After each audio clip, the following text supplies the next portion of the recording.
चलिए आगे बढ़ते हैं और नेक्स्ट बहुत इंपॉर्टेंट थ्योरी देखते हैं हम लोग, जो कि हमारे पास है वर्नर थ्योरी। बढ़िया ट्रिक से देखेंगे और कैसे कैसे इससे प्रीवियस ईयर में क्वेश्चन बने हुए हैं वो भी हम लोग देख लेते हैं। अभी देखिए इस चैप्टर में 3 थ्योरी है और पहले मैं बताता चलूं कि ये तीनों थ्योरी जो है वो हाइपोथेटिकल है। अब बात करें अगर हम वर्नर थ्योरी की, देखिए आप सबको पता है कि कोऑर्डिनेशन कंपाउंड हम लोग कुछ इस तरह से बनाते हैं, है ना, कुछ इस तरह से कि एक सेंट्रल मेटल एटम होता है और उससे क्या जुड़े होते हैं, लिगेंड जुड़े होते हैं, और ये कोऑर्डिनेशन स्फीयर होता है। तो ये जो सेंट्रल मेटल एटम होता है ना बेटा, इसकी दो वैलेंसी होती है, एक होती है प्राइमरी वैलेंसी, एक होती है सेकेंडरी वैलेंसी। प्राइमरी वैलेंसी किसे कहते हैं? Primary valency is oxidation state, ठीक है, ऑक्सीडेशन स्टेट। और सेकेंडरी वैलेंसी जो होती है, सेकेंडरी वैलेंसी जो होती है वो होती है कोऑर्डिनेशन नंबर, कोऑर्डिनेशन नंबर, ठीक है। अब आप इसको याद कैसे रखोगे? याद कैसे रखोगे? पोस्ट ऑफिस, ऑफिस से लाया कौन? चिट्ठी। पोस्ट ऑफिस से लाया चिट्ठी। कौन लाया है चिट्ठी? Werner, Werner. देखिए पोस्ट का मतलब क्या हुआ यहाँ पे? पी। पी का मतलब होता है बेटा प्राइमरी वैलेंसी। प्राइमरी वैलेंसी का मतलब क्या होता है? Oxidation state. और सेकेंडरी वैलेंसी का मतलब क्या होता है? सी का मतलब होता है बेटा जी कोऑर्डिनेशन नंबर। एंड ये थ्योरी किसने दी थी? सिंस वर्नर ने दी थी। तो ये इसकी बेस्ट ट्रिक रहेगी, मुझे लगता नहीं आप लोग इससे भूल जाओगे। तो प्राइमरी वैलेंसी जो होती है वो क्या होती है? ऑक्सीडेशन स्टेट को बोलते हैं। नॉन डायरेक्शनल होती है, आयनाइजेबल होती है। आयनाइजेबल मीन्स ब्रेकेबल होती है, ठीक है। और जो सेकेंडरी वैलेंसी होती है वो कोऑर्डिनेशन होती है, कोऑर्डिनेशन नंबर को बोलते हैं। नॉन आयनाइजेबल होती है, डायरेक्शनल होती है। अब इससे क्वेश्चन तो देखिए कई तरह से बन सकते हैं, मैं आपको साधारण भाषा में समझाना स्टार्ट करता हूं। जैसे कि बेटा जी मैंने आपसे पूछा कि आपके पास है CONH3 6 Cl3। सिंस यहाँ पे दो ही वैलेंसी बतानी होती है, प्राइमरी वैलेंसी सेकेंडरी वैलेंसी। अब आपको इसमें बताना है कि प्राइमरी वैलेंसी कितनी है और सेकेंडरी वैलेंसी कितनी है। तो बताइए इसको CO क्या मान लोगे आप लोग? X। NH3 कितने हैं? 6। और NH3 पे चार्ज 0 होता है। Cl कितने हैं? 3। Cl पे चार्ज -1 होता है। इज इक्वल टू मींस पूरे पे कोई भी चार्ज नहीं है, तो X माइनस का 3 उधर जाएगा, +3। ये क्या होता है? Oxidation state. क्या होता है ये? Oxidation state. तो जो प्राइमरी वैलेंसी है वो कितनी आई है? प्राइमरी वैलेंसी जो है यहां से आ गई है 3। एंड जो सेकेंडरी वैलेंसी है, सेकेंडरी वैलेंसी क्या होता है? कोऑर्डिनेशन नंबर, ठीक है। और कोऑर्डिनेशन नंबर कितना है भाई? नंबर ऑफ लिगेंड्स कितने अटैच हैं इसके साथ? सेकेंडरी वैलेंसी कितनी है? 6 है। अगर आप इसको बनाना चाहते हो तो आप इसको बना के भी दिखा सकते हो, ज्यादा अच्छी फील आ जाएगी। CO, ठीक है। ये जो लिगेंड्स होते हैं ना ये बिल्कुल डायरेक्टली अटैच होते हैं। पेपर में बनाना नहीं आएगा बट कई बुक्स में आपको दे रखा, तो आपकी कंफ्यूजन दूर करने के लिए मैं आपको बता रहा हूँ, ठीक है। तो डायरेक्टली अटैच कौन होते हैं? लिगेंड्स डायरेक्टली अटैच होते हैं। तो हमने यहाँ पे इसके लिगेंड्स लगा दिए, NH3 NH3 NH3 NH3, इस तरह से 6 NH3 है ना, तो यहाँ पे भी NH3 NH3। ये क्या होते हैं? जो लिगेंड्स होते हैं ये डायरेक्शनल होते हैं, डायरेक्टली अटैच होते हैं, नॉन आयनाइजेबल होते हैं, मतलब ब्रेकेबल नहीं होते, बढ़िया कोऑर्डिनेट बॉन्ड से जुड़े होते हैं। अब जो देखिए सेकेंडरी वैलेंसी बेटा किसकी वजह से आ रही है? सॉरी, प्राइमरी वैलेंसी किसकी वजह से आ रही है? प्राइमरी वैलेंसी आ रही है इन 3 Cl की वजह से। इन 3 Cl की वजह से आ रही है। अब ये 3 Cl कहीं भी लगा दो, यहाँ पे हमने इन 3 Cl को लगा दिया, कहीं भी लगा सकते हो। यहाँ पे हमने इन 3 Cl को लगा दिया। ये डॉटेड लाइन क्या दिखा रही है? कि ये जो Cl है ये आयनाइजेबल है।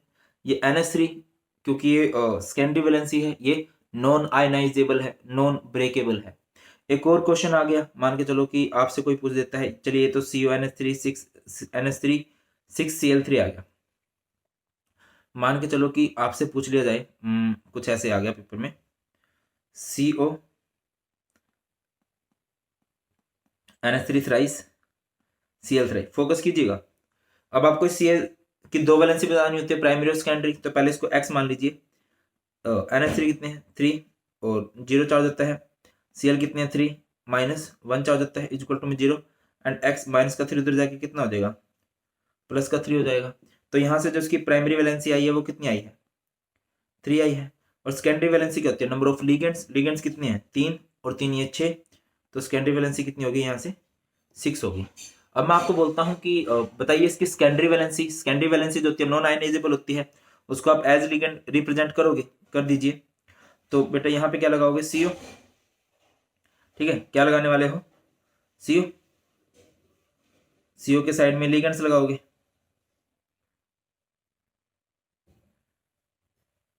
लगा दीजिए। लिगेंड्स कौन है NH3 NH3 NH3, ये लिगेंड्स लगा दिए। लिगेंड्स और भी तो है कुछ Cl Cl Cl, secondary valency oxidation state होती है, ठीक है sir. Oxidation state means number of ligands ये आपने अटैच कर दिए हैं। अब प्राइमरी वैलेंसी किसकी वजह से होती है, प्राइमरी वैलेंसी मतलब जो चार्ज स्पीसीज होती हैं। अब चार्ज कौन सी थी Cl थी, अब जो प्राइमरी वैलेंसी होती है वो आयनाइजेबल होती है। अब आप उसको भी दिखाओगे, दिखाइए भाई, प्राइमरी वैलेंसी इनकी वजह से होती है।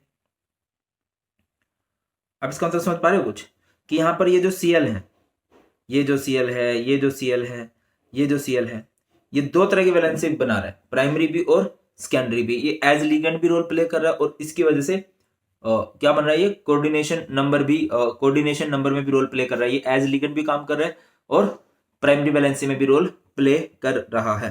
पेपर में कई तरह के क्वेश्चन बनते हैं। एक क्वेश्चन आपसे ये पूछा जाता है बेटा जी, बहुत फेमस पूछा जाता है, रुकिए ओके, एक क्वेश्चन यहाँ पे बन जाता है आपका,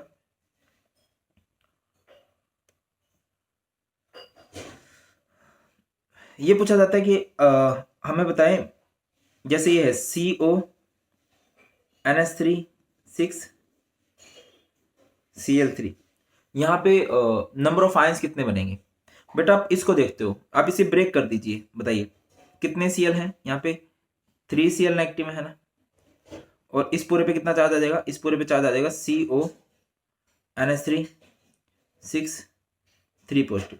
तो आयंस कितने बने, माइनस के 3 और एक प्लस का, तो टोटल नंबर ऑफ आयंस कितने बने हैं यहाँ पर 4 बने हैं, ठीक है ना। माइनस के तो 3 है और प्लस वाला एक, आपने मैग्नीट्यूड नहीं देखना, आपने नंबर देखने हैं कि पॉजिटिव आयंस कितने हैं 1 है और नेगेटिव आयंस कितने हैं 3 है।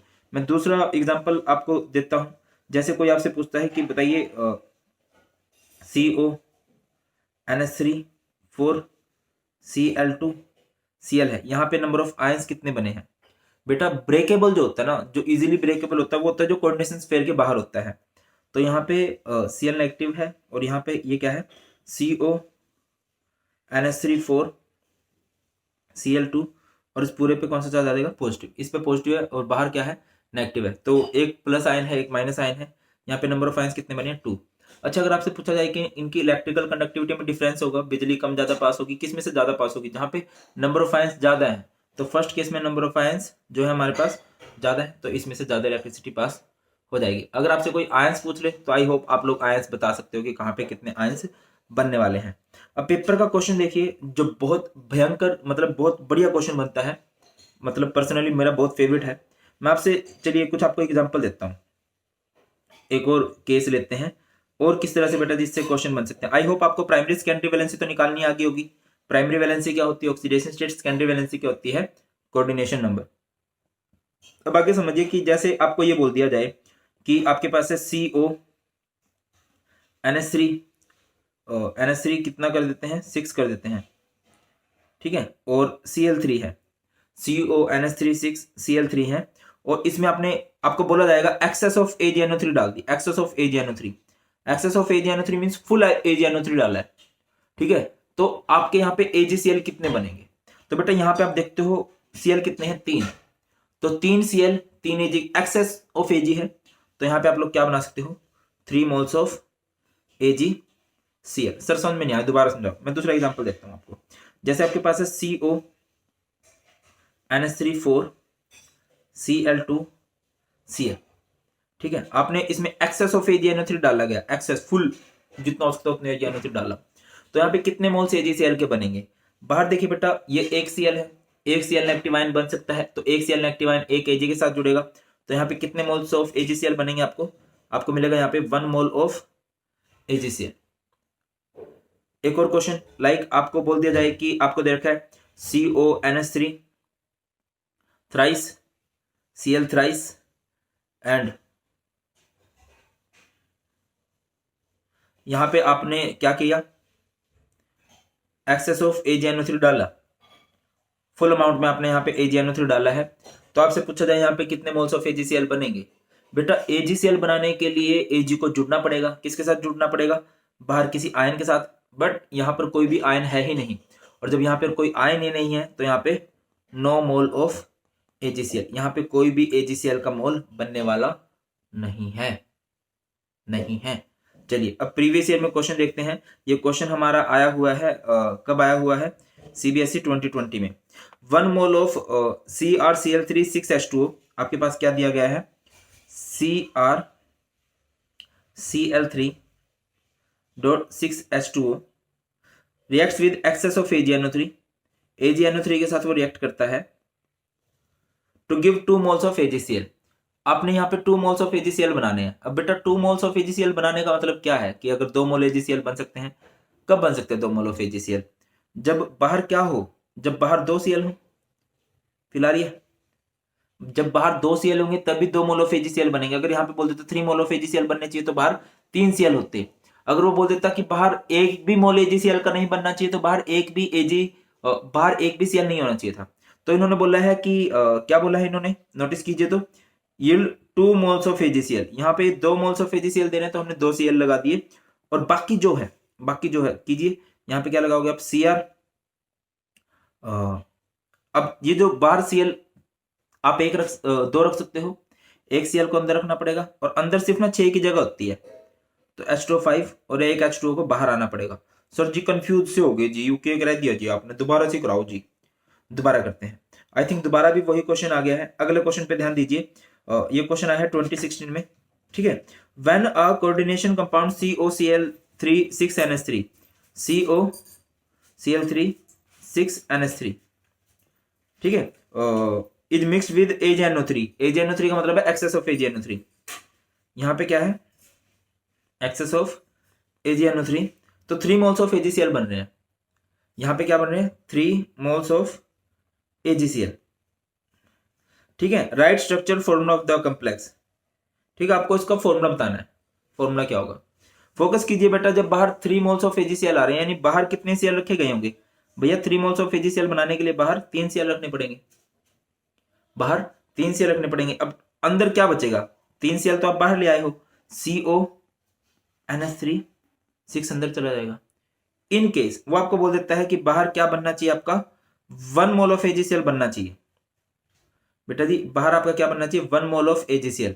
बाहर 1 मोल ऑफ AgCl बनने का क्या मतलब हुआ बताइए, बाहर 1 मोल ऑफ AgCl बनने का मतलब हुआ कि बाहर 1 Cl होगा, 1 Cl होना चाहिए, क्योंकि अगर 2 Cl होंगे तो 2 AgCl बनेंगे, 3 Cl होंगे तो 3 AgCl बनेंगे। तो हमें सिर्फ 1 मोल AgCl का बनाना है, तो बाहर आप सिर्फ 1 Cl रखोगे, बाकी Cl कहां जाएंगे सर, 3 है ना Cl, तो बाकी Cl बेटा जी अंदर जाएंगे।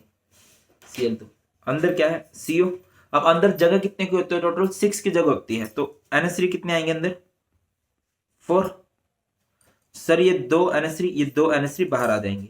सर ये कुछ नहीं करेंगे बेटा, NH3 से कुछ नहीं बन सकता। मेन फंडा आपको Cl का देखना है कि बाहर जितने भी Cl होंगे उतने AgCl बनेंगे। अब जितने भी आपको बोलता है, यानी अगर किसी तरह से वो ये बोल देता है आपको कि COCl3 6NH3 है, ठीक है, और यहां पर वो बोल देता है कि यहां पे 0 मोल ऑफ AgCl बनना चाहिए, 0 मोल ऑफ AgCl बनना चाहिए, मतलब AgCl बनने नहीं चाहिए। अब जब AgCl बनना ही नहीं चाहिए तो बाहर एक भी Cl नहीं आएगा, यानी कि सारे के सारे Cl को आप लोग अंदर लेके जाओगे, Cl3 अंदर, ये CO, ठीक है सर, तीनों के तीनों Cl को अंदर लेके, बाहर नहीं रखेंगे Cl को। तो NH3 कितने अपने पास, 6 है, 6 में से NH3 कितने अंदर रह जाएंगे बेटा जी, आसान है, 3 NH3 अंदर रह जाएंगे, और बाहर कितने NH3 आ जाएंगे, क्योंकि अंदर तो टोटल 6 की जगह है ना, 3 NH3 बाहर आ जाएंगे, क्योंकि ये कुछ भी नहीं बना सकते। और ये हमारे वर्नर थ्योरी से रिलेटेड क्वेश्चन बनते हैं। आपको आयंस बताने आने चाहिए, आपको प्राइमरी सेकेंडरी वैलेंसी बतानी आनी चाहिए, आपको बताने चाहिए कि कितने AgCl बनेंगे। ये सिंपल सी वर्नर थ्योरी है, चिपकाओ, और फिर हम लोग आगे मूव करते हैं क्रिस्टल फील्ड थ्योरी की तरफ। ओके, सो आगे बढ़ते हैं और बहुत इंपॉर्टेंट थ्योरी की तरफ चलते हैं, जो कि हमारी है क्रिस्टल फील्ड थ्योरी, या फिर इसको CFT बोला जाता है, या फिर इसे बोला जाता है crystal field splitting theory, CFST के नाम से इसे जाना जाता है। होती क्या है, ऑब्वियसली ये स्प्लिटिंग की बात होती है। अब देखो हर एक थ्योरी का ना एक कोर पॉइंट होता है जिस पे वो थ्योरी बेस्ड होती है। लाइक हमारी वर्नर थ्योरी थी। वर्नर थ्योरी क्या बोलती है, किसी भी मेटल की दो वैलेंसी होती हैं, primary valency, secondary valency. Similarly जो हमारी वैलेंस बॉन्ड थ्योरी है वो शेप के बारे में बताती है, बट वो मानती है कि मेटल के बीच में और लिगेंड्स के बीच में कोऑर्डिनेट बॉन्ड होता है। ऐसी क्रिस्टल फील्ड थ्योरी क्या मानती है कि मेटल्स के बीच में और लिगेंड्स के बीच में जो बॉन्ड होता है ना भैया, वो कोऑर्डिनेट ना होके वो एक आयनिक बॉन्ड होता है। कौन सा बॉन्ड होता है हमारे पास, वो एक आयनिक बॉन्ड होता है। ठीक है, मतलब इनके अंदर एक आयनिक अट्रैक्शन होती है। सर किस बेस पे बोली, देखिए जो हम लिगेंड्स पढ़ते हैं जनरली वो दो तरह के लिगेंड्स पढ़ते हैं, या तो वो न्यूट्रल होते हैं या फिर वो क्या होते हैं, अनायनिक होते हैं। मैं आपको एक एग्जांपल देता हूँ कि जैसे हमारे पास सेंट्रल मेटल एटम है, मेटल पे तो जनरली पॉजिटिव चार्ज होता है। अब लिगेंड है, लिगेंड मान लीजिए कोई अनायनिक लिगेंड है, अनायनिक लिगेंड है तो उन पे नेगेटिव चार्ज होगा, तो इनके बीच में हो नहीं गई एक आयनिक इंटरेक्शन। या फिर मान के चलो हमारे पास मेटल है, मेटल पे सेंट्रल मेटल एटम पे कौन सा चार्ज माना जाता है, पॉजिटिव। अब हमारे पास कोई लिगेंड है, मान के चलो हमारे पास NH3 है, ठीक है, NH3 है। अब नाइट्रोजन के पास क्या होते हैं, लोन पेयर होते हैं, ये ज्यादा इलेक्ट्रोनेगेटिव है। अब ज्यादा इलेक्ट्रोनेगेटिव होने की वजह से यहाँ पे क्या आ जाएगा, हल्का सा डेल नेगेटिव चार्ज आ जाएगा। अब यहाँ पे भी पॉजिटिव नेगेटिव इंटरेक्शन हो गई, तो ये क्रिस्टल फील्ड थ्योरी इसको मान के चल रही है। बाकी बहुत आसान है क्रिस्टल फील्ड थ्योरी, बहुत आसानी से इसके क्वेश्चन कैसे लगाएंगे वो देखेंगे। बट सबसे पहले हम लोग बात कर लेते हैं यहाँ पे डी ऑर्बिटल की बात है। आपको शेप ऑफ डी ऑर्बिटल पता होगी। डी ऑर्बिटल की शेप क्या होती है, डबल डंबल होती है। सुना होगा आप लोगों ने, क्या होती है, डबल डंबल होती हैं। ये आपको दिख भी रहे होंगे, मैंने अच्छे अच्छे डायग्राम बनाने की कोशिश की है सो दैट कि आपको आसानी रहे इन डबल डंबल्स को देखने में। अब शेप कई सारी होती हैं, मैं बात करूं जैसे आपको ये दिख रहा होगा, ये DXY है, ये क्या है DYZ है, ये क्या है DZX है, ये क्या है इधर, ये है DX² - Y², और ये क्या है DZ²। ठीक है, ये क्या है DX² - Y²। ठीक है बेटा, जब ये DXY वाला डंबल है ना, इसका मतलब क्या है, ये X और Y एक्सिस के बीच में डंबल है। देखो जैसे मैंने कोशिश की है कि आपको थोड़ा 3D फील आए। ये देखिए जैसे XY है तो X और Y एक्सिस के बीच में डंबल बने होंगे। अगर YZ है तो Y और Z एक्सिस के बीच में डंबल। इधर ध्यान दीजिए, ये X एक्सिस है, ये Z एक्सिस है।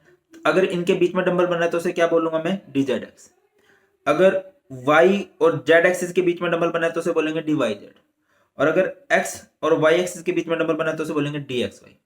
अब सीन आपने क्या समझना है कि क्या डिफरेंस है DXY में, DYZ में, DZX में, डिफरेंस क्या है। देखिए जब हम स्क्वायर की बात करते हैं तो डंबल कहां बनते हैं, डंबल कहां बन रहे हैं, ऑन द एक्सिस। कहां बन रहे हैं, ऑन द एक्सिस।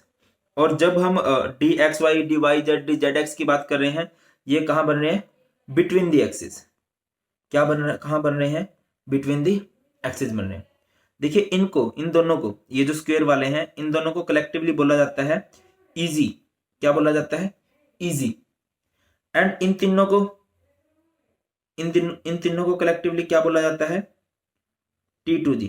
क्या बोलते हैं इनको, T2G। इजी क्या है, अगर आपसे कोई पूछे कि इजी किसे कहते हैं, इजी कहा जाता है इजी किसे कहा जाएगा, इजी किसे कहा जाएगा, DX² - Y² को, एंड DZ² को। ये कहां होते हैं, ऑन द एक्सिस होते हैं। ठीक है, और T2G किसे कहते हैं, DXY, DYZ, DZX को। ये क्या होते हैं, between the axis. Please background noise को इग्नोर कीजिए। अभी क्या है कि ये जानबूझ के बातें करते रहते हैं, मेरे घर वाले ने पता भी है मैं काम कर रहा हूँ, मानते नहीं है ये, थोड़ी बहुत इग्नोर कीजिए। ठीक है, क्लास के बाद मैं जरूर इनको अच्छे से सुनाऊंगा, ठीक है कि नहीं। तो बेटा ये होते हैं, ये एक्सिस पे बनते हैं, ये जो X² - Y² या फिर Z² ये एक्सिस पे बनते हैं, और ये DXY, YZ, ZX ये कहां बनते हैं, बिटवीन द एक्सिस बनते हैं। क्लियर है। अब फोकस कीजिए कि बेटा डी और डी ब्लॉक के जो एलिमेंट्स हैं उनके पास खुद के पास भी इलेक्ट्रॉन्स हैं। अब इनको लिगेंड्स आके इनके साथ मिलेंगे, लिगेंड्स आके अप्रोच करेंगे, लिगेंड्स के पास भी इलेक्ट्रॉन्स हैं। अब ऑलरेडी प्रेजेंट इलेक्ट्रॉन है, इनकमिंग इलेक्ट्रॉन है, electron electron carry negative charge and repulsion होगी। और रिपल्शन से यहाँ पे क्या हो जाएगी, स्प्लिटिंग हो जाएगी। अब स्प्लिटिंग होने के बेटा जी दो तरीके होते हैं, स्प्लिटिंग होने के यहाँ पर दो तरीके होते हैं। कौन कौन से होते हैं, एक मिनट भाई, मैं चुप होंगे नहीं, ये क्या बोल लूं यार मैं भी। ठीक है, स्प्लिटिंग होने के बेटा जी दो तरीके होते हैं, या तो हमारे पास कोई कॉम्प्लेक्स ऑक्टाहेड्रल होगा, या हमारे पास कोई कॉम्प्लेक्स क्या होगा, टेट्राहेड्रल होगा। दो तरीके होते हैं, या तो हमारे पास कोई कॉम्प्लेक्स ऑक्टाहेड्रल होगा, या फिर हमारे पास कोई कॉम्प्लेक्स टेट्राहेड्रल होगा। स्क्वायर प्लेन में नहीं पढ़ते हम लोग। ठीक है, स्प्लिटिंग देखिए कैसे होता है। जैसे ये है ना, ये मेरे पास है एक डी ऑर्बिटल, 5 होते हैं ना, इसे बोलते हैं डीजनरेट डी ऑर्बिटल। क्या बोलते हैं, डीजनरेट डी ऑर्बिटल। क्या मतलब हुआ डीजनरेट डी ऑर्बिटल का, जिसमें सभी की एनर्जी क्या होती है, इक्वल होती है। क्या होती है बेटा जी, डीजनरेट डी ऑर्बिटल। बहुत आसान है, मैं बार बार बोल रहा हूं आपको। ठीक है, ये क्या है, degenerate D orbital. Degenerate D orbital का मतलब क्या है कि एक डी ब्लॉक का एलिमेंट है जिसके पास इलेक्ट्रॉन है, सबकी एनर्जी क्या है, इक्वल है। अब लिगेंड अप्रोच करेगा, लिगेंड अप्रोच करेगा तो क्या होगी, यहाँ पे स्प्लिटिंग होगी, स्प्लिटिंग होगी। अब देखिए ऑक्टाहेड्रल किसे कहते हैं, जहां पे कोऑर्डिनेशन नंबर क्या हो, 6 हो, लिगेंड जो हो जनरली 6 हो। ठीक है, और टेट्राहेड्रल क्या होता है, जिसमें कोऑर्डिनेशन नंबर क्या होता है, कोऑर्डिनेशन नंबर क्या होता है, जिसमें 4 होता है कोऑर्डिनेशन नंबर। ठीक है ना। अब समझिए एक शॉर्टकट जो आप लोगों ने याद रखना है, आपने शॉर्टकट क्या रखना, ओए ओए ओए T2, ओए T2, T2 मतलब 2, ओए T2 का ओए का मतलब क्या, ओए ऑक्टाहेड्रल कॉम्प्लेक्स में ना ई ऊपर जाता है, ऑक्टाहेड्रल कॉम्प्लेक्स में ई ऊपर जाता है। ई का मतलब इजी, इजी का मतलब 2 ऑर्बिटल ऊपर जाएंगे। ठीक है, और बेटा ये नीचे जाएंगे, 3 नीचे जाएंगे। इन 5 की स्प्लिटिंग इस तरह से कर दोगे। और T2 का मतलब क्या है, जो टेट्राहेड्रल कॉम्प्लेक्स उसमें T2 ऊपर जाता है। T2 मतलब बताया ना बेटा मैंने अभी आपको, T2 किसे कहते हैं, वो 3 dx y y z z x वाले, इसमें ये ऊपर चले जाते हैं। ठीक है, ये T2 भैया ऊपर चलेगा इसमें। बस ये स्प्लिटिंग होती है, और ये स्प्लिटिंग का ही सारे का सारा खेल, आपको ये स्प्लिटिंग का खेल आना चाहिए कि स्प्लिटिंग किस में कैसे होगी। रिपीट कर रहा हूं, समझिए, डीजनरेट डी ऑर्बिटल जिसमें सभी डी ऑर्बिटल्स की एनर्जी सेम है, और इसमें क्या होगा, अगर हमारा ऑक्टाहेड्रल कॉम्प्लेक्स है, ऑक्टाहेड्रल कॉम्प्लेक्स में क्या होने वाला है, ओए। ओए मतलब, ओए बोलते हैं ना हम लोग आपस में, ओए सुनता नहीं इधर को, ओए मतलब ऑक्टाहेड्रल में इजी ऊपर, इजी ऊपर गया, T2G नीचे आया।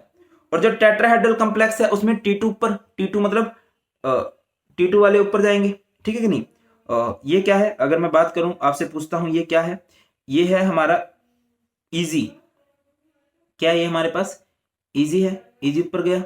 और ये क्या है हमारे पास, T2G, T2G नीचे आया। ठीक है, अगेन इसमें क्या है, ये T2G ऊपर है। ठीक है, और इजी नीचे की तरफ है। ठीक है कि नहीं। और यहां पे अगर मैं बात करता हूं इनकी एनर्जी की, इनकी एनर्जी की बात करूं, ये टेट्राहेड्रल कॉम्प्लेक्स है तो इनकी एनर्जी होती है crystal field splitting energy for tetrahedral complex, delta T से इसको रिप्रेजेंट करते हैं। ये जो होता है, ये होता है delta O, crystal field splitting energy for octahedral complex. Barycentre बोलते हैं इसको, जहां पे एनर्जी 0 है। इससे जो ऊपर जाते हैं, जब ऊपर जाते हैं तो एनर्जी हमारी पॉजिटिव रहती है, और जब नीचे जाते हैं बेटा जी हमारी एनर्जी क्या होती है, नेगेटिव होती है। अब समझिए जो ऊपर है उनकी एनर्जी होती है 3/5। ठीक है, 2 की एनर्जी होती है 3/5, और जो 3 है उनकी एनर्जी होती है 2/5। मतलब अगर मैं यहाँ पे बात करूं तो नीचे हर एक की ऑर्बिटल क्या है, 2/5 यानी कि -0.4 होती है। जो ऊपर है उनकी एनर्जी क्या होती है, +0.6। सिमिलरली मैं यहाँ पे बात करता हूं तो जो ऊपर है 3, उनकी एनर्जी क्या होगी, 2/5, और 0 से ऊपर है, ये लेवल 0 होता है। ये नीचे है तो, और 2 है ये नीचे, तो इनकी एनर्जी होगी 3/5।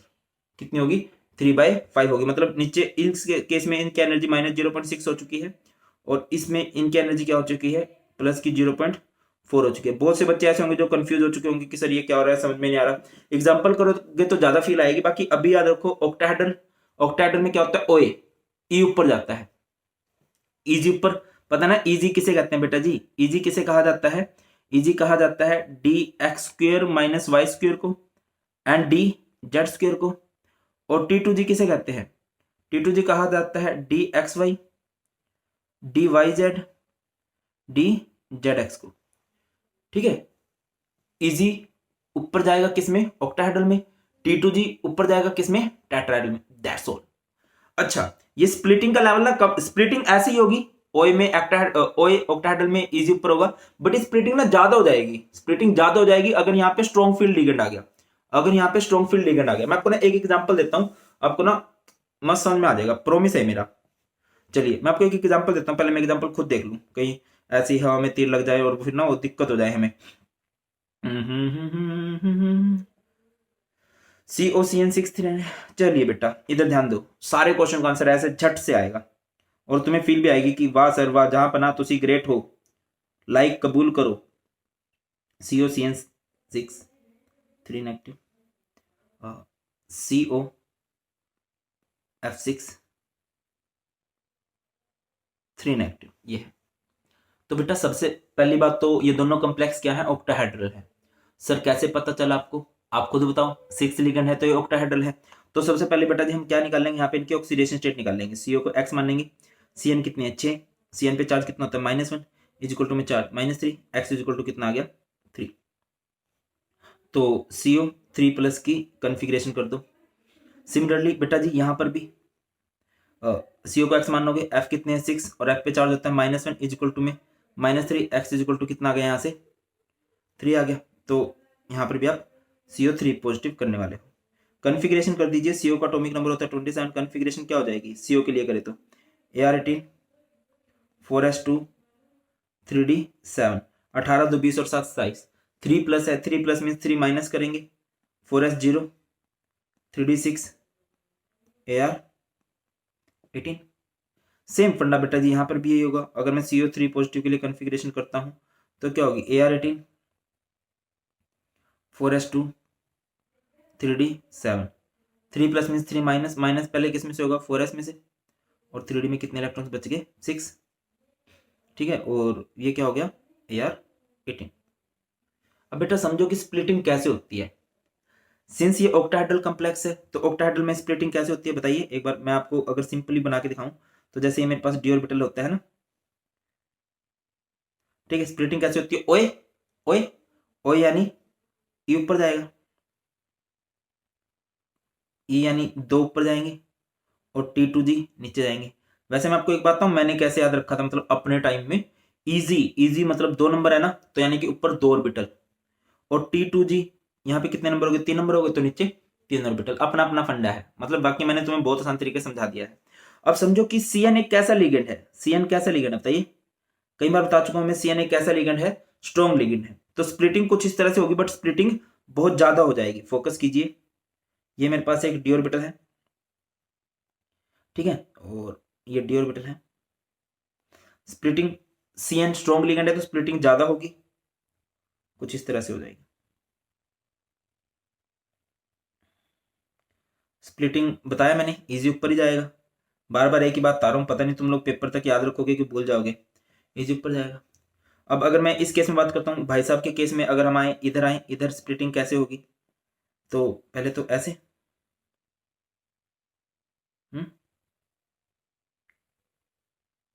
तो इसमें क्या होगा, जाएगा इजी ही ऊपर क्योंकि ऑक्टाहेड्रल है। बट यहां पर जो स्प्लिटिंग होगी ना, स्प्लिटिंग थोड़ी सी कम हो जाएगी।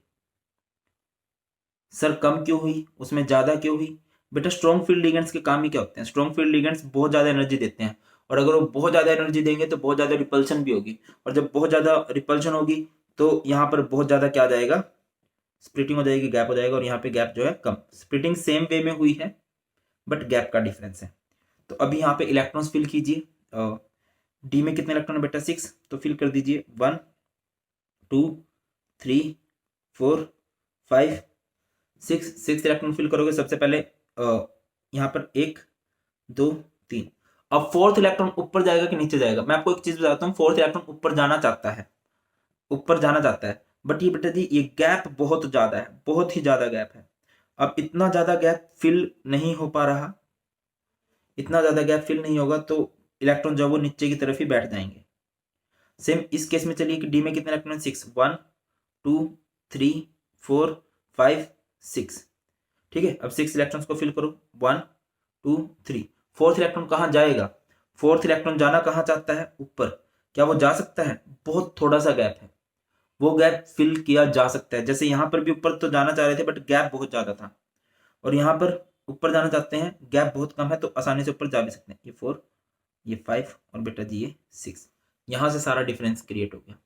दोनों ऑक्टाहेड्रल कॉम्प्लेक्स हैं बट लिगेंड की वजह से डिफरेंस आ गया। अब समझो, अगर मैं आपसे पूछता हूँ कि ये कलर्ड है कि कलरलेस है, खुद से बताओ, ये कलर्ड रहेगा कि कलरलेस रहेगा? सिंस सारे इलेक्ट्रॉन क्या हैं, पेयर्ड है, शादीशुदा है, और शादीशुदा जिंदगी रंगहीन हो जाती है भाई मेरे, रंगहीन हो जाती है। क्या होगा यहाँ पर? कलरलेस होगा। क्यों होगा? Due to paired electron. भाई की जिंदगी में मौज है, सिंगल है, इंजॉइंग द लाइफ। तो यहाँ पर अगर मैं कलर पूछूं कि ये कलर होगा कि कलरलेस होगा, तो it is coloured. I hope आप लोग रीजन भी बता सकते हो। यहाँ पर क्या है, अनपेयर्ड इलेक्ट्रॉन्स है, और यहाँ पर क्या है, पेयर्ड इलेक्ट्रॉन्स है। अगर मैं आपसे पूछता हूँ मैग्नेटिक करेक्टर पे कमेंट करो भाई, कर दोगे? तुम्हारा क्या जा रहा है, कर ही दो। मैग्नेटिक करेक्टर, मैग्नेटिक करेक्टर क्या होगा बेटा? सिंस यहाँ पे सारे इलेक्ट्रॉन पेयर्ड हैं, तो ये होगा डायमैग्नेटिक। क्या होगा ये हमारे पास? डायमैग्नेटिक। और अगर मैं इसके मैग्नेटिक करेक्टर की बात करूं, तो ये क्या होगा? पैरामैग्नेटिक। क्या होगा ये? पैरामैग्नेटिक होगा। ठीक है, अगली चीज आपसे डाइपोल मोमेंट पूछ लिया जाए, म्यू। अच्छा, यहाँ पर जो सारे आंसर करते हो ना आप क्रिस्टल फील्ड थ्योरी में, यहाँ से करने लगते हो, यहाँ से करते हो। ठीक है, मैग्नेटिक मोमेंट कीजिए। म्यू का फॉर्मूला कहते हैं root n into n plus 2। Number of unpaired electrons कितने हैं दिखाई दे रहे हो? यहाँ पे कोई भी अनपेड नहीं है, 0 इंटू 0 प्लस 2, तो 0 BM, जो 0 बोहर मैग्नेट्रॉन। और अगर मैं यहाँ पे बात करूँ, डाइपोल मोमेंट कितनी होगी? Mu root n into n plus 2। बताइए नंबर ऑफ अनपेड कितने हैं बेटा? यहाँ पे अगर आपको दिखाई दे रहा हो अनपेड 1 2 3 4, तो 4 इंटू 4 प्लस 2 सोल्व कीजिए। 6 इंटू 4 कितना हो गया यहाँ से? Root 24 BM। क्या हो जाएगा ये? रूट 24 BM बोहर मैग्नेट्रॉन। ये आसान सा है कंसेप्ट, और इसमें आप लोग कंफ्यूज हो रहे हो। अच्छा बेटा, एक और चीज यहाँ से पूछी जा सकती है, यहाँ से ना आपसे डेल्टा ओ पूछ सकते हैं। डेल्टा ओ मतलब crystal field splitting energy for octahedral complex. बेटा जी, मैंने आपको बताया था कि इसको बोलते हैं बैरी सेंटर, जहां पर एनर्जी क्या होती है? 0 होती है। अगर हम इससे नीचे की तरफ जा रहे हैं तो एनर्जी माइनस में होगी, अगर इससे ऊपर की तरफ जा रहे हैं तो एनर्जी प्लस में होगी। ऊपर सिंस 2 ऑर्बिटल है तो इनकी एनर्जी होती है 3/5, 3/5 यानी कि 0.6, और नीचे 3 ऑर्बिटल है तो इसकी एनर्जी होती है 2/5। 3 की एनर्जी 2/5, 2 की एनर्जी 3/5, तो इसकी एनर्जी होती है 0.4। अब जैसे मैं आपको बोलता हूँ यहाँ पे एनर्जी निकाल लो। अब सिंस यहाँ पे स्पेस नहीं है तो मैं नीचे तो नहीं कर सकता, मैं यहीं पे करके दिखा देता हूँ। ठीक है, आप लोगों ने नीचे करना है। बताइए क्या होगी एनर्जी? नीचे कितने इलेक्ट्रॉन है? 6 है। और 3 वालों की एनर्जी कितनी होती है बताइए? नीचे 6 इलेक्ट्रॉन है, और एक हर एक ऑर्बिटल की एनर्जी कितनी है? नीचे एनर्जी कितनी होती है भैया? 3 की एनर्जी 2/5, 2/5 यानी कि क्या होगी? नीचे 6 इलेक्ट्रॉन है और 3 ऑर्बिटल है, 3 ऑर्बिटल की एनर्जी होगी 2/5 यानी कि माइनस का 0.4। माइनस पता नहीं क्यों आया, क्योंकि इस सेंटर से नीचे है, माइनस में एनर्जी होगी, तो इसकी बेटा जो एनर्जी हो जाएगी वो हो जाएगी -2.4। क्या हो जाएगी? -2.4। अगर आपने इस केस में एनर्जी निकालनी होती तो कैसे निकालते? ये भी एक ऑक्टाहेड्रल कॉम्प्लेक्स है, कैसे निकालते भाई बताइए? नीचे कितने इलेक्ट्रॉन है? 4, और इनकी एनर्जी कितनी है? नीचे वाले इलेक्ट्रॉन्स की बेटा जी एनर्जी कितनी होती है बताइए? 3 है ना, 3 है, 3 की एनर्जी 2/5 होगी, 2/5 यानी कि 0.4, एंड 4 इंटू में -0.4। ऊपर कितने हैं? 2 हैं, 2 हैं, 2 इलेक्ट्रॉन्स हैं, और उनकी एनर्जी कितनी होती है? प्लस की 0.6। आई होप आपको ये पता है प्लस 0.6 क्या है, -0.4 क्यों आ रहा है। तो ये 4 इंटू -0.4 इज -1.6, और ये 2 इंटू 0.6 इज 1.2। तो यहाँ से एनर्जी आपकी कितनी आ गई है? -0.4 आ गई है। ठीक है, इस तरह से हम इनकी एनर्जी निकाल सकते हैं, सारे क्वेश्चन इस तरह से ही हो जाएंगे। बाकी आज का एक होमवर्क भी ले ही लो। देखो बेटा, विदाउट प्रैक्टिस तो होगा नहीं। ठीक है, ये आपने ये खुद से करना है, ये वाला एग्जाम्पल। ठीक है, और बस इतना सा है। अच्छा, एक स्पेक्ट्रोकेमिकल सीरीज होती है जिससे आपको पता चलता है कि कौन सा लिगेंड आपका स्ट्रॉन्ग है, कौन सा लिगेंड आपका वीक है। स्पेक्ट्रोकेमिकल सीरीज बोलते हैं इसको। ये कैसे पता चलता है? तो कैसे करेंगे देखिए, याद करने की ट्रिक क्या है? Arrangement of ligands in the order of increasing field strength. जो जितना स्ट्रॉन्ग लिगेंड होता है ना, मतलब इस ऑर्डर में हमने लगाना है। H2O को न्यूट्रल माना जाता है। H2O से जो इस तरफ है वो सारे वीक लिगेंड होते हैं, इस तरफ जो होते हैं वो स्ट्रॉन्ग। मतलब अब मैं डाउन द ग्रुप जा रहा हूं तो फील्ड स्ट्रेंथ बढ़ती जा रही है, स्ट्रॉन्ग लिगेंड्स बढ़ते जा रहे हैं। याद रखने की ट्रिक क्या है? बढ़िया सी ट्रिक बना रखी है। आएगी आएगी बारात सुन श्याणे, सुन श्याणे, सुन श्याणे कल सीधा। कहां से? फरीदाबाद से। आएगी बारात सुन शाने कल सीधा फरीदाबाद से। ओ ओ ओ मतलब ओ एस नेगेटिव। बैल को ओक्स ऑक्सालेटो होता है। ओ ओक्स को पानी पिला। ओ ओक्स को पानी पिला। ये क्या है भाई? इसे बोलते हैं आइसोथायोसाइनो। क्या बोलते हैं इसको? आइसोथायोसाइनो। ईसा था या ऐसा था बोल सकते हो आप लोग। ऐसा था एडा। ईडीटीओ को हम लोग क्या बोलेंगे? एडा। ऐसा था एडा अमीन। ऐसा था एडा अमीन। कहां पे मिलेगा? इन नॉर्थ कनाडा, नॉर्थ कनाडा और कोलंबो। थोड़ा सा टाइम लगेगा बट ये याद हो जाएगा। रिपीट कर रहा हूं ट्रिक को। आएगी बारात सुन शाने कल सीधा फरीदाबाद से। कल बारात आने वाली है कहां से? सीधा फरीदाबाद से। ओ ओक्स को पानी पिला दे। ऐसा था एडा अमीन। ऐसा था एडा अमीन। ऐसा था एडा अमीन। ये ऐसे याद रख सकते हो। एनसीएस को बोलते हैं आइसोथायोसाइनो। ऐसा था शाना एडा अमीन, ऐसे याद रख सकते हो। जो कहां पे मिलेगा अब हमें? इन नॉर्थ कनाडा और कोलंबो। बेटा ये हमारी स्पेक्ट्रोकेमिकल सीरीज और ये थी हमारी कौन सी? क्रिस्टल फील्ड थ्योरी, जिसमें आपको स्प्लिटिंग आनी चाहिए। बस दैट्स ऑल। और बाकी नोट्स वगैरह आपको पता है कहां से मिल जाएंगे। नोट्स आपको मिल जाएंगे टेलीग्राम चैनल से, जरूर ज्वाइन कीजिए और इस वीडियो को फैला दीजिए अपने सभी फ्रेंड्स के पास। तो कोऑर्डिनेशन कंपाउंड का एक बहुत ही ज्यादा इंपॉर्टेंट टॉपिक बनता है वैलेंस बॉन्ड थ्योरी, और इससे रिलेटेड आप बहुत से क्वेश्चन का आंसर कर सकते हो। ठीक है, बहुत क्वेश्चन बनते हैं। लाइक आपको एक स्पेसिफिक कंपाउंड दिया होगा, बोला जाएगा कि ये कलर्ड है और दूसरे वाला कंपाउंड कलरलेस है। ये वाला कंपाउंड D2sp3 हाइब्रिडाइज्ड है, ये वाला sp3D2 हाइब्रिडाइज्ड है। ये एक इनर ऑर्बिटल कॉम्प्लेक्स है, ये आउटर ऑर्बिटल कॉम्प्लेक्स है, ये डायमैग्नेटिक है, ये पैरामैग्नेटिक है। तो इन सभी क्वेश्चंस का आप आंसर कर सकते हो with the help of valence bond theory. करते हैं इसको बिल्कुल सिंपल वे में, बिल्कुल सिंपल और आसान वाले वे में। ये जो थ्योरी थी ये आगे किसने बढ़ाई थी? जे पॉलिंग ने 1930 में। इस थ्योरी का बेटा अभी देखिए कई सारे एग्जांपल होंगे, अपने आप ही आपको बहुत पक्की हो जाएगी। ठीक है, 4 एग्जांपल करेंगे, सारे टाइप के केस हो जाएंगे और मजा आ जाएगा आपको। ठीक है, तो चलिए इस थ्योरी का जो सबसे इंपॉर्टेंट काम है वो है शेप बताना। ठीक है, अब शेप कैसे बताओगे? अगर कहीं पे sp हाइब्रिडाइजेशन है तो लीनियर शेप आ जाएगी, अगर कहीं पे sp3 हाइब्रिडाइजेशन है तो टेट्राहेड्रल शेप आ जाएगी, sp2 हाइब्रिडाइजेशन है तो स्क्वायर प्लेनर शेप आ जाएगी, D2sp3 या sp3D2 हाइब्रिडाइजेशन है तो ऑक्टाहेड्रल शेप आ जाएगी। अब जो मेन रोल प्ले करते हैं ना वो करते हैं स्ट्रॉन्ग लिगेंड। वैसे तो आप क्रिस्टल फील्ड थ्योरी में भी समझोगे, एक स्पेक्ट्रोकेमिकल सीरीज होती है, वो आपको बहुत ज्यादा बताती है स्ट्रॉन्ग लिगेंड्स क्या होते हैं, वीक लिगेंड्स क्या होते हैं। बाकी अभी के लिए याद रखो CnCoNH3, CnCoNH3 are strong ligands. इनके अलावा भी बहुत सारे हैं बट जनरली यही यूज होते हैं। CnCoNH3 are strong ligands which force unpair electron to become pair. मैं क्या कहना चाह रहा हूं ये भी थोड़ी देर में समझ में आएगा। एक बात याद रखो कि ये स्ट्रॉन्ग लिगेंड्स होते हैं और स्ट्रॉन्ग लिगेंड्स का काम क्या होता है? अनपेयर की पेयरिंग कर देना।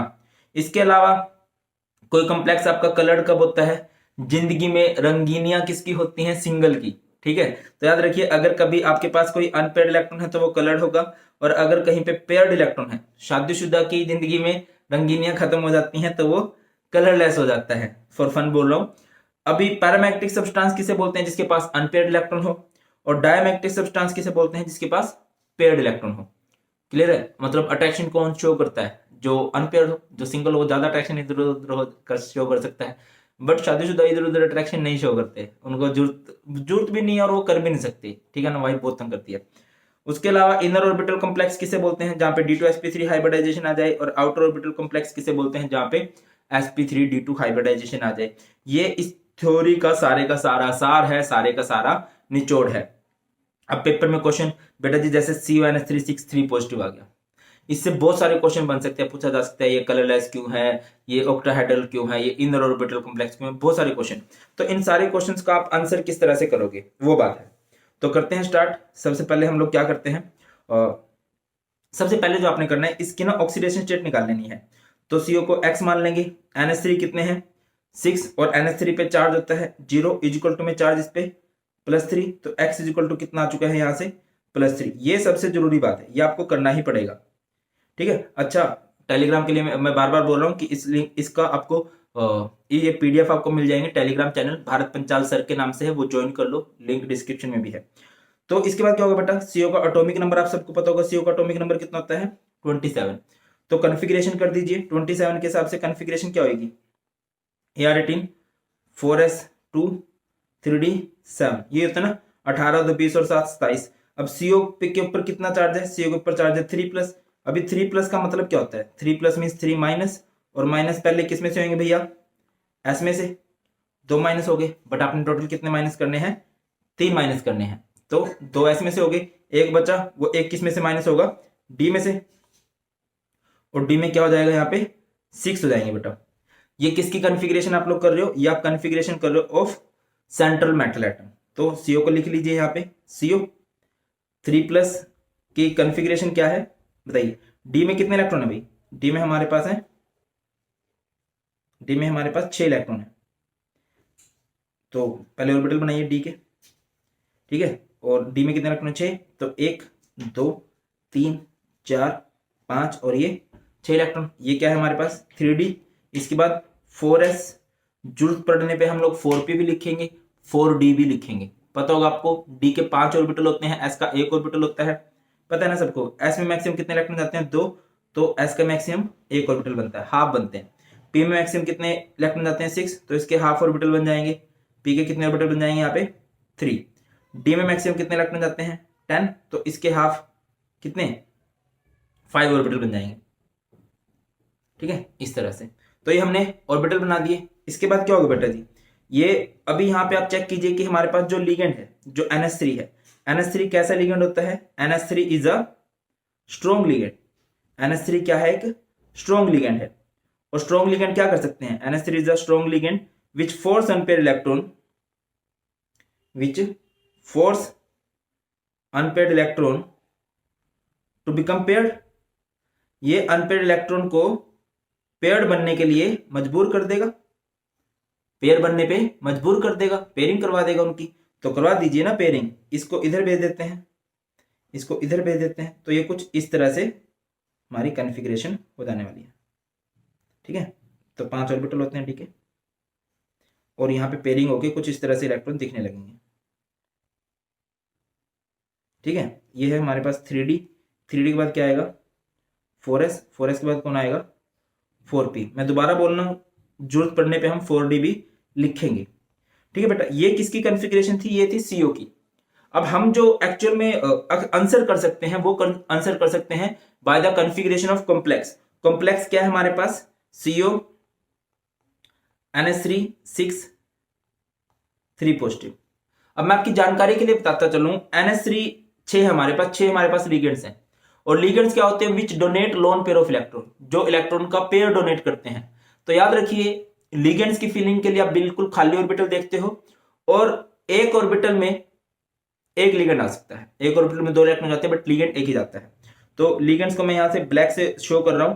तो कितने लिगेंड्स हमारे पास 6 लिगेंड्स फिल कर दीजिए, 1 2 3 4 5 एंड 6। बेटा आप ये चेक करो कि आपने कहां कहां पर इन लिगेंड्स को फिल किया है। ये देखिए आप एक बार, आपने सबसे पहले लिगेंड भेजे हैं, डी में कितने भेजे हैं 2, उसके बाद एस में गया है 1, और पी में कितने गए हैं 3।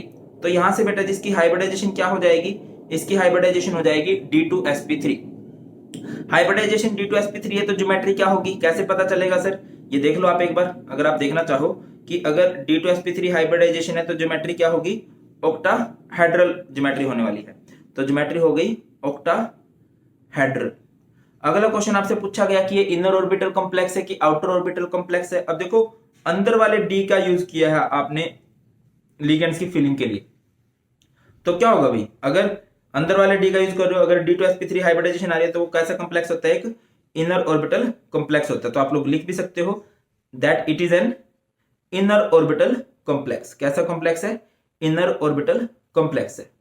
ठीक है, मेन बातों को आप लोग आंसर कर चुके हो। इसके बाद अगर आप आंसर करना चाहो, अब देखिए यहां पर जो इलेक्ट्रॉन्स हैं, अगर आपको दिखाई दे रहे हो यहां पर जो इलेक्ट्रॉन्स है वो पेयर्ड है, और अगर किसी के पास पेयर्ड इलेक्ट्रॉन्स होते हैं तो वो क्या होता है, कलरलेस।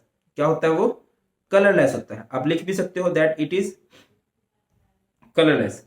और क्यों है colourless, due to paired electron, क्योंकि इसके पास सारे इलेक्ट्रॉन्स क्या है, पेयर्ड है। अगला क्वेश्चन आपसे पूछा जाता है इसके मैग्नेटिक कैरेक्टर से रिलेटेड। तो मैग्नेटिक कैरेक्टर क्या है भी इसका, डायमैग्नेटिक है। और क्यों है डायमैग्नेटिक, वो भी ड्यू टू पेयर्ड इलेक्ट्रॉन, क्योंकि इसके पास पेयर्ड इलेक्ट्रॉन है। अगला क्वेश्चन आपसे पूछा जाता है इसकी मैग्नेटिक मोमेंट निकालिए। मैग्नेटिक मोमेंट आप लोगों को निकालनी आती होगी, डी एंड एफ ब्लॉक में मैंने सिखाई भी है। मैग्नेटिक मोमेंट इज म्यू का फॉर्मूला होता है root n into n plus two. अब कितने अनपेड इलेक्ट्रॉन है बेटा, चेक करो। आई थिंक आपको दिखाई दे रहा है कि इसके पास कोई भी इलेक्ट्रॉन जो है वो अनपेयर नहीं है। इसके पास कोई भी इलेक्ट्रॉन जो है वो अनपेयर नहीं है, सारे के सारे इलेक्ट्रॉन पेयर हैं। तो एन होता है अनपेयर, अनपेयर है ही नहीं, तो 0 into 0 plus 2 and that is 0 Pm। बस ये अपनी पूरी की पूरी वैलेंस बॉन्ड थ्योरी एक्सप्लेन करती है। बट पेपर में आपको कोई एक पॉइंट बताना होगा, इसके कलर पे कमेंट करना होगा, इसकी ज्योमेट्री पे कमेंट करना होगा, इसके मैग्नेटिक कैरेक्टर पे कमेंट करना होगा। बट यहाँ पे अपने सभी पॉइंट्स पे कमेंट कर दिया है। क्लियर है, चलिए अगला क्वेश्चन देखते हैं, थोड़ा सा और आपको फील आएगी। सबसे पहला काम क्या होता है, सबसे पहला काम होता है कि आप ये जो सेंट्रल एटम है इसकी ऑक्सीडेशन स्टेट निकाल लो। कैसे निकाल लोगे, इसको एक्स मान लोगे। फ्लोरीन कितने हैं, 6। फ्लोरीन पे चार्ज कितना होता है, -1 इज इक्वल टू में पूरे पे कितना चार्ज है, -3। एक्स इज इक्वल टू कितना आ गया, ये माइनस का 6 उधर जाएगा, प्लस का 3 आ गया। ठीक बेटा, अभी क्या होगा उसके बाद, सीओ पे 3 प्लस चार्ज की कॉन्फ़िगरेशन कर दो। सीओ का एटॉमिक नंबर होता है 27। पता है ना 3D सीरीज करवा रखी है, डी एंड एफ ब्लॉक का वन शॉट करा रखा है, देख लो उसे भी। तो कॉन्फ़िगरेशन क्या हो जाएगी, AR18 4s2 3D7, 18 2 20 और 7 27। ये 27 के लिए है, बट हम 27 के लिए नहीं करेंगे, हम 3 प्लस के लिए करने वाले हैं। और 3 प्लस के लिए 3 माइनस करने पड़ेंगे इलेक्ट्रॉन। माइनस कहां से होगा, सबसे पहले एस में से। ठीक है, एस में से माइनस किए तो यहाँ पे क्या हो गया, 0। हमने एक्चुअल में 3 इलेक्ट्रॉन माइनस करने हैं, तो 2 तो माइनस कर दिए, अभी एक और माइनस होगा, वो डी में से, वो 3D में क्या हो जाएगा बेटा, 6 हो जाएगा। ठीक है, अब इन 6 इलेक्ट्रॉन को फिल करके दिखा दीजिए। ठीक है, इन 6 इलेक्ट्रॉन्स को आपने फिल करके दिखा दिया। पहले तो ऑर्बिटल बनाओ।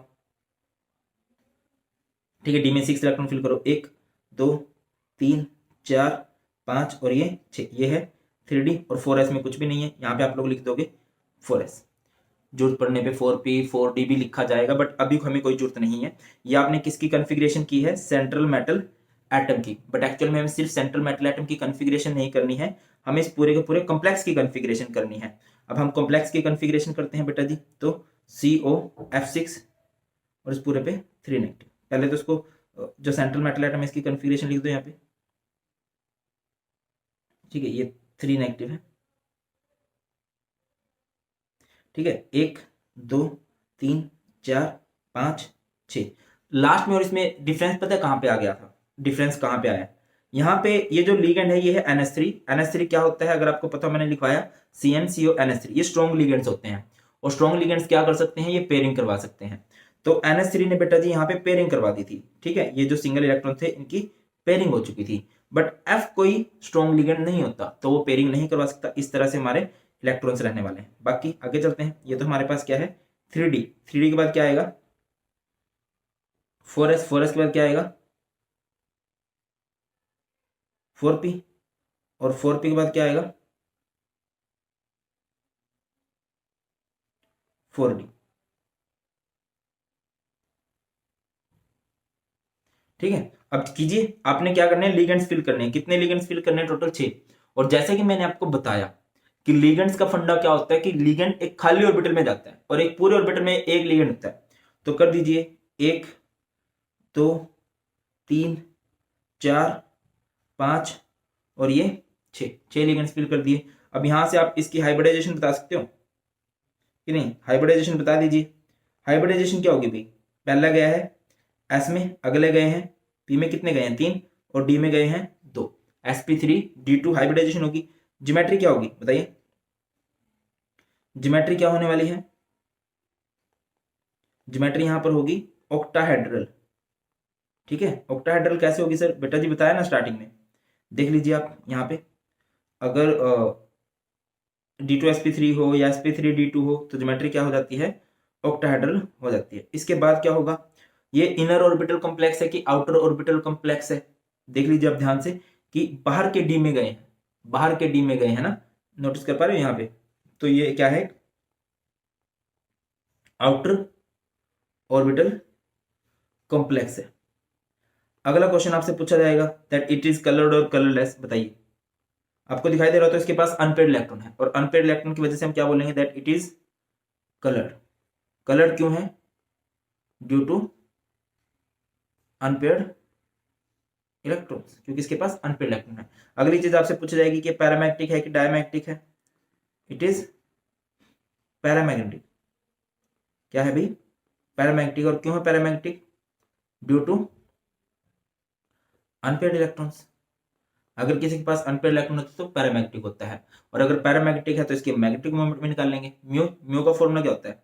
Root n into n+2। ठीक है, और n मतलब नंबर ऑफ अनपेयर्ड।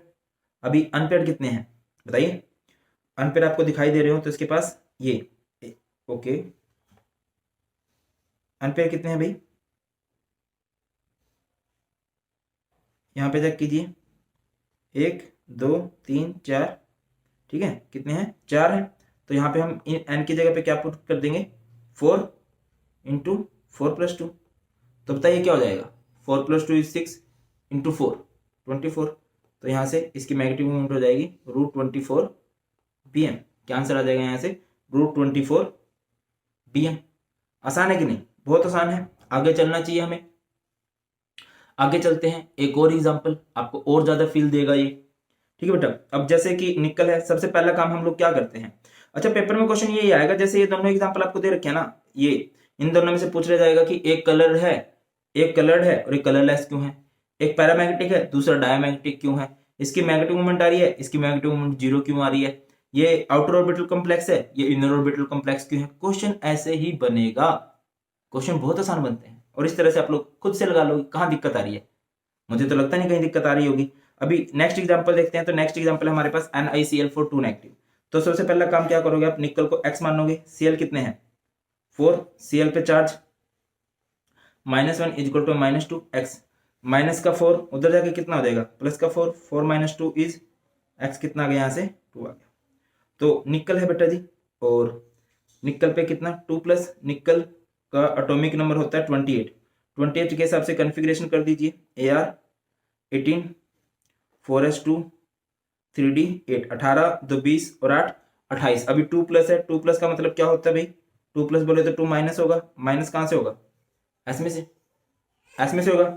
अब डी में कितने इलेक्ट्रॉन है? चेक कीजिए एक बार, डी में कितने इलेक्ट्रॉन है यहाँ पर? 8। ठीक है, तो 8 इलेक्ट्रॉन फिल कर दीजिए। 1 2 3 4 5 6 7 और ये 8। ये है 3d। 3d के बाद क्या आएगा? 4s। जरूरत पड़ने पे 4p भी आता है, 4d भी आता है। इट डिपेंड्स ऑन जरूरत, कि हमें जरूरत है कि नहीं है।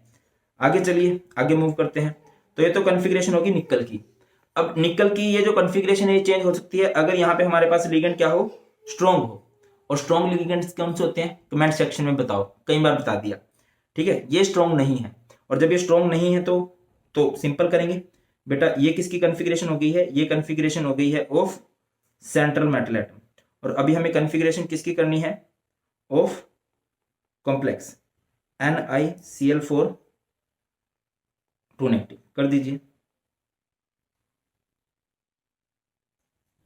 ठीक है, नहीं कर देते हैं भाई, कहाँ दिक्कत आ रही है?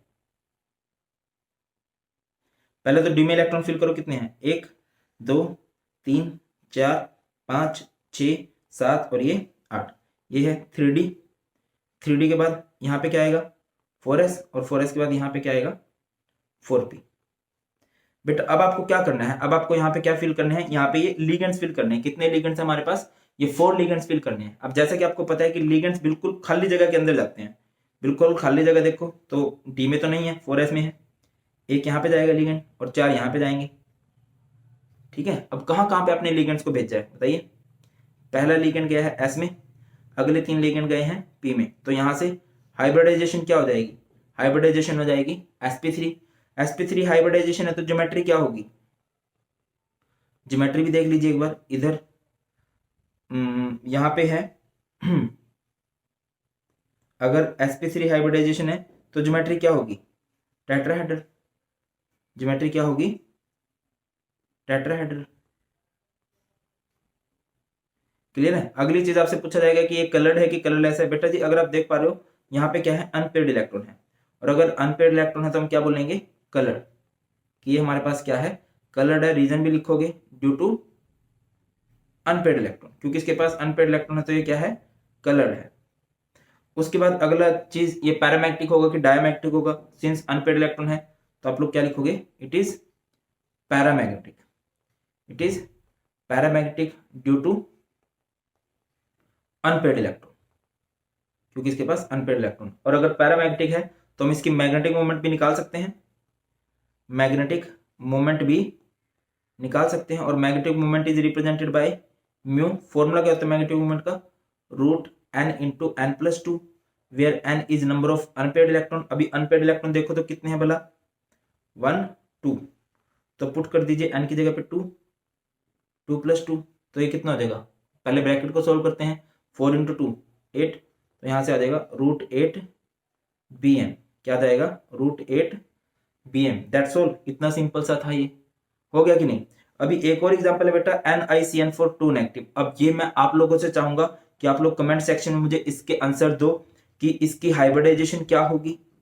ठीक है, ज्यादा मजा तभी आता है जब आप खुद से भी आंसर करोगे। इसकी ज्योमेट्री क्या होगी, याद रखिए यहाँ पे CN लगा है, ठीक है, और CN से कुछ फर्क पड़ेगा, देख लीजिएगा।